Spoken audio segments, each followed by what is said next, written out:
सर्वप्रथम म यस सम्मेलनको उद्घाटन सत्रमा नेपाल राष्ट्र बैंक तथा मेरो व्यक्तिगत तर्फबाट प्रमुख अतिथिज्यू सहित सम्पूर्णमा हार्दिक स्वागत गर्न चाहन्छु तथा यहाँहरूको महत्त्वपूर्ण समयका लागि हार्दिक आभार व्यक्त गर्न चाहन्छु। कोभिड संक्रमण तथा सोको व्यवस्थापनको लागि लागू गरिएका मापदण्डका कारण प्रभावित हाम्रा आर्थिक गतिविधिहरू केही महिना यता सक्रिय रूपमा अघि बढिरहेका छन्। तथापि पछिल्लो समयमा पेट्रोलियम पदार्थको मूल्यमा भएको वृद्धिले मूल्य वृद्धिमा चाप पर्ने अवस्था रहेको छ भने आयातमा भएको उच्च वृद्धि तथा विदेशी मुद्रा अप्रवाहका स्रोतहरूको सीमितताले गर्दा बाह्य क्षेत्रमा दबाव सृजना भएको छ। फलस्वरूप बैंकिङ क्षेत्रमा लगानी योग्य रकममा कमी हुन गई ब्याज दर बढ्दै गइरहेको अवस्था छ। आजको यस उद्घाटन सत्रमा म नेपालको बाह्य क्षेत्रको पछिल्लो स्थिति, यस क्षेत्रमा देखा परेको चुनौतीहरू र सोको व्यवस्थापनको लागि नेपाल सरकार तथा नेपाल राष्ट्र बैंकले लिएका नीतिगत उपायहरू तथा आगामी कार्यदिशाका बारेमा आफ्नो विचार राख्न चाहन्छु। कुनै पनि मुलुकको बृहत आर्थिक लक्ष्यहरूमध्ये आर्थिक स्थायित्व एक प्रमुख लक्ष्यको रूपमा रहने गर्दछ। आर्थिक स्थायित्व अन्तर्गत मूल्य स्थायित्व, बाह्य क्षेत्र स्थायित्व तथा वित्तीय क्षेत्र स्थायित्व पर्ने गर्दछन्। यस्तो स्थायित्व कायम गर्ने मुख्य जिम्मेवारी सामान्यतः केन्द्रीय बैंकलाई दिएको हुन्छ र सरकारको वित्त नीति तथा केन्द्रीय बैंकको मौद्रिक नीतिले समग्र आर्थिक स्थायित्व कायम गर्नमा एकअर्काको परिपूरक नीतिको रूपमा काम गर्ने गर्दछन्। बाह्य क्षेत्र स्थायित्व भन्नाले बाह्य मुलुकसँगको व्यापार तथा अन्य वित्तीय कारोबारहरूमा आउने उतार चढावहरू कम भएको अवस्था हो। अर्थात् बाह्य क्षेत्रका सूचकहरू जस्तै विनिमय दर, शोधनान्तर घाटा र विदेशी विनिमय सञ्चिति सन्तुलित अवस्थामा रहनु हो। बाह्य क्षेत्रको कारोबार धेरै घाटामा भएमा मुलुकमा विदेशी विनिमय सञ्चितिको अभाव भई बाह्य क्षेत्र स्थायित्वमा समस्या देखा पर्न सक्ने हुन्छ र यसको प्रभाव आन्तरिक अर्थतन्त्रमा पर्दछ। नेपालको सन्दर्भमा बाह्य क्षेत्रसँगको सन्तुलन कायम गर्नका लागि नेपाल राष्ट्र बैंकले विनिमय दर तथा बाह्य सञ्चिति व्यवस्थापन गर्ने गर्दछ। खास गरी पछिल्ला केही महिनामा नेपालको बाह्य क्षेत्रमा दबावको स्थिति देखा परेको छ। मुलुकमा कोभिडको प्रभाव कम भएसँगै भएको कर्जा विस्तार, बढ्दो आयात तथा पर्यटनजन्य आम्दानीमा आएको कमीका कारण चालु खाता तथा शोधनान्तर स्थिति यस आर्थिक वर्षको सुरुवातदेखि नै निरन्तर घाटामा रहेको अवस्था छ। यस्तो अवस्थामा बाह्य क्षेत्र व्यवस्थापन हामी सबैका लागि चुनौतीपूर्ण बन्दै गएको छ। हाल देखिएको चुनौतीपूर्ण बाह्य क्षेत्रको पृष्ठभूमिका रूपमा हामीले कोभिड पूर्वको अवस्था पनि सम्झनु पर्ने हुन्छ। सन् 2020मा कोभिड-19 का कारण विश्वभर नै बाह्य व्यापार तथा विप्रेषण प्रभावित भयो। सन् 2020मा विश्व व्यापार आयतन लगभग 8.2%ले खुम्चिएकोमा सन् 2021मा 9.3%ले विस्तार भएको आइएमएफको अनुमान रहेको छ। सन् 2021मा विश्व अर्थतन्त्रमा आएको सुधारसँगै आयात व्यापारमा वृद्धि हुन गयो, तथापि निर्यात व्यापार तथा विप्रेषण अप्रवाहमा भने धेरैजसो मुलुकमा उल्लेखनीय सुधार आउन सकेन। फलस्वरूप ती मुलुकहरूको चालु खातामा दबाव सृजना हुन गयो। अन्तर्राष्ट्रिय मुद्रा कोषका अनुसार सन् 2000 खाता घाटा र जीडीपी अनुपात 5% भन्दा बढीले ऋणात्मक हुने मुलुकहरूको सङ्ख्या 57 रहेकोमा 2021मा यस्तो सङ्ख्या 64 पुग्यो। सन् 2022मा यो सङ्ख्या अझै बढेर 67 पुग्ने अनुमान आइएमएफले गरेको छ। नेपालमा समेत आर्थिक वर्ष 76-77मा व्यापार आयतनमा 14.6%ले कमी आएकोमा आर्थिक वर्ष 70-78मा आयातमा भएको उच्च विस्तारका कारण कुल वस्तु आयात व्यापार 29.9%ले वृद्धि भयो। फलस्वरूप चालु खाता घाटा 76-77 को करिब रु 34 अर्बबाट वृद्धि भई रु 334 अर्ब पुग्न गयो भने शोधनान्तर बचत रु 282 अर्बबाट नोमिनल रु 1 अर्बमा सीमित हुन गयो। नेपालमा बाह्य क्षेत्रको प्रवृत्ति केलाउँदा विगत 4.5 दशकदेखि नै बाह्य व्यापार घाटामा रहेको पाइन्छ। उक्त घाटामा केही अपवाद वर्ष बाहेक लगातार वृद्धि भए तापनि समग्र बाह्य क्षेत्रको स्थिति भने धेरैजसो वर्ष बचतमा रहने गरेको छ। विषम 2040 तथा 50 को दशकमा हामीले अधिकांश वर्ष चालु खाता घाटा बिहोर्नु परे तापनि 2058 पछि भने अधिकांश वर्षहरूमा चालु खाता बचत रहेको पाइन्छ। तर आर्थिक वर्ष 2073-74 देखि भने चालु खाता लगातार घाटामा रहेको छ।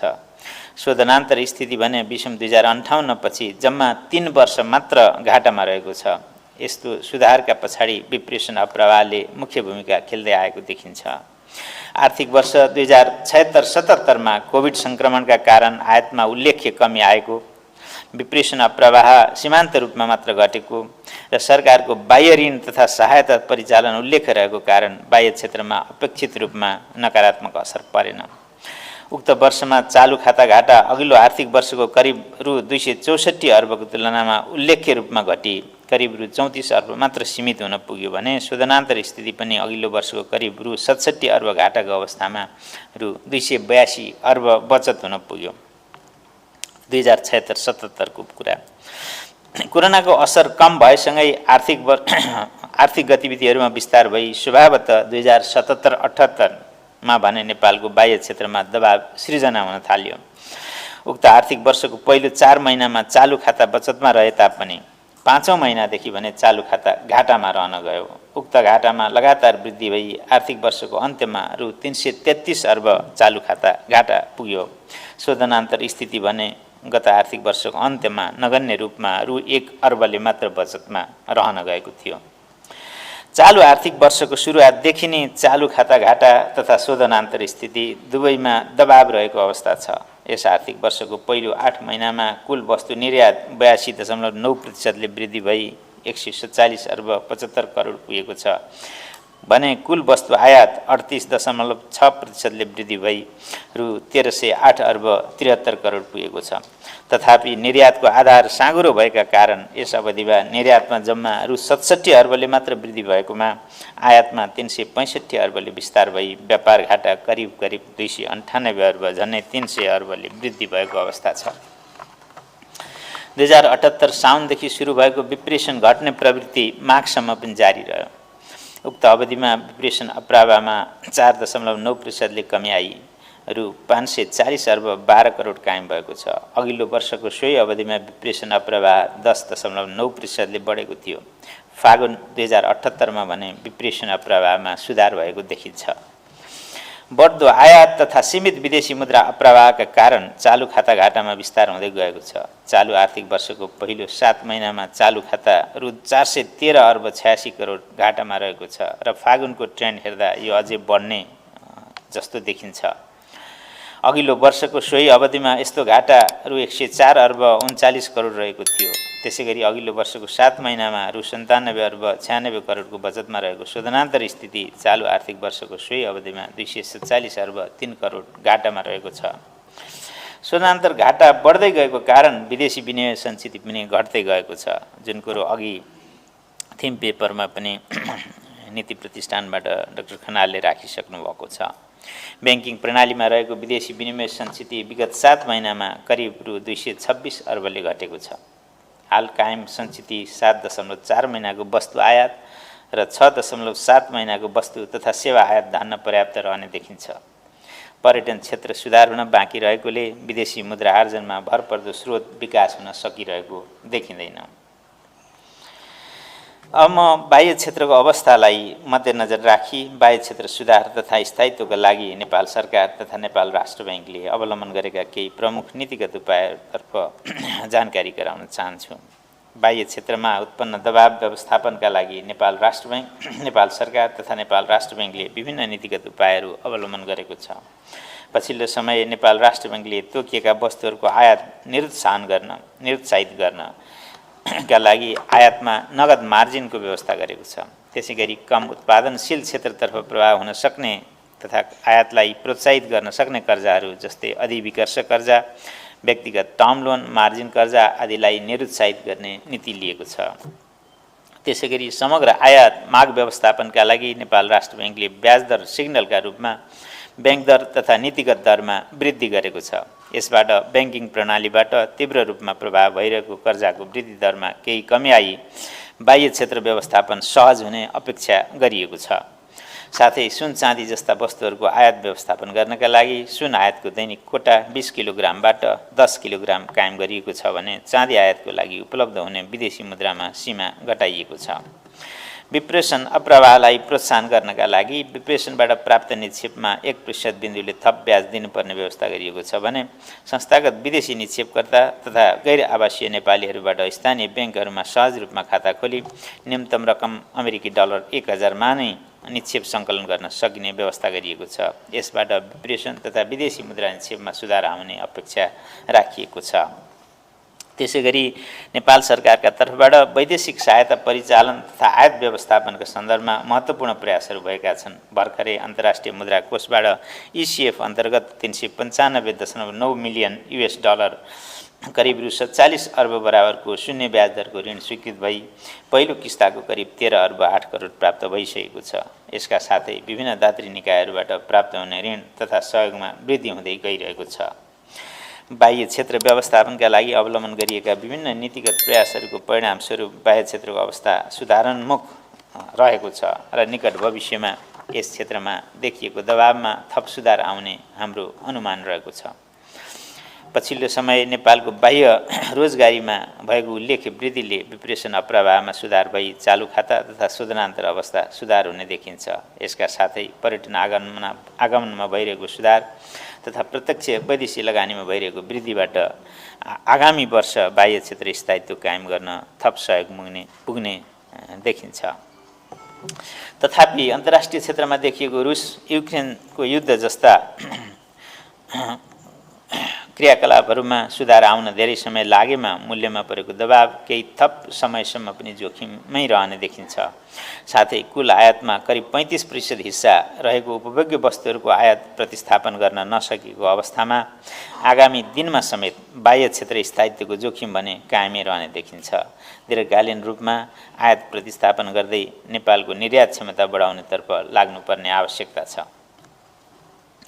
बाह्य क्षेत्र व्यवस्थापनमा देखिएका चुनौतीको समाधान गर्न तपाईँ हामी सबैको साझा प्रयास जरुरी छ। बाह्य क्षेत्र दबाव समयमै व्यवस्थापन नगर्नुको असर के हुन सक्छ भन्ने पाठ हामीले पाकिस्तान र टर्कीको सङ्कट तथा भर्खरै श्रीलङ्काको स्थितिबाट पनि सिक्न सक्छौँ। विदेशी मुद्रा आर्जनको स्रोत सीमित र साँघुरो रहेको सानो र खुल्ला अर्थतन्त्र भएको देशमा पर्याप्त विदेशी मुद्रा सञ्चिति कायम राख्नुपर्ने बाध्यता रहन्छ। तसर्थ बाह्य क्षेत्र समस्याले समग्र अर्थतन्त्र र यसका विभिन्न परिसूचकहरूमा पार्न सक्ने प्रभावलाई मनन गर्दै यसतर्फ सबैले सोच्न जरुरी रहेको छ।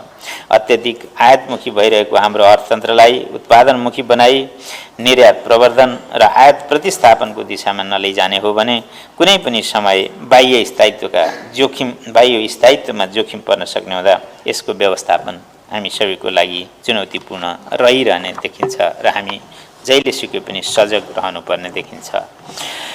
बाह्य क्षेत्रको असन्तुलनले गर्दा अहिले ब्याजदर वृद्धि र पर्याप्त कर्जाको अभाव बेहोरिरहनु परेको स्थिति छ। बाह्य असन्तुलन थप बिग्रिएमा अर्थतन्त्रमा विभिन्न समस्याहरू सिर्जना हुन सक्ने हुनाले आयात र यसतर्फ प्रवाहित कर्जामा कमी ल्याउन सबै सरकारहरूको सहयोग खाँचो छ। बाह्य क्षेत्र सन्तुलनमा जान थालेपछि अहिलेको अवस्थामा क्रमशः सुधार हुँदै जानेछ। तसर्थ आन्तरिक उत्पादन वृद्धि, निर्यात प्रवर्धन, विप्रेषण अप्रवाह, वैदेशिक लगानी र वैदेशिक सहयोगको अप्रवाह बढाउनको लागि सबैले ध्यान दिनुपर्ने समय आएको छ।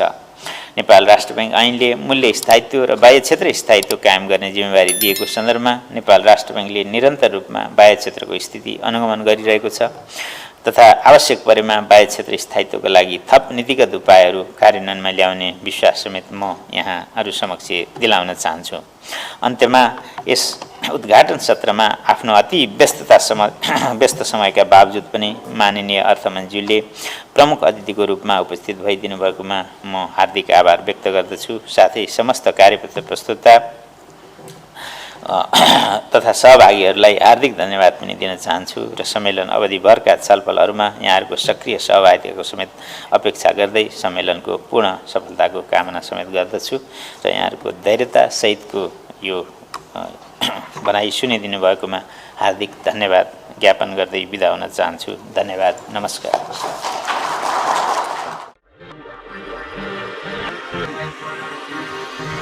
We'll be right back.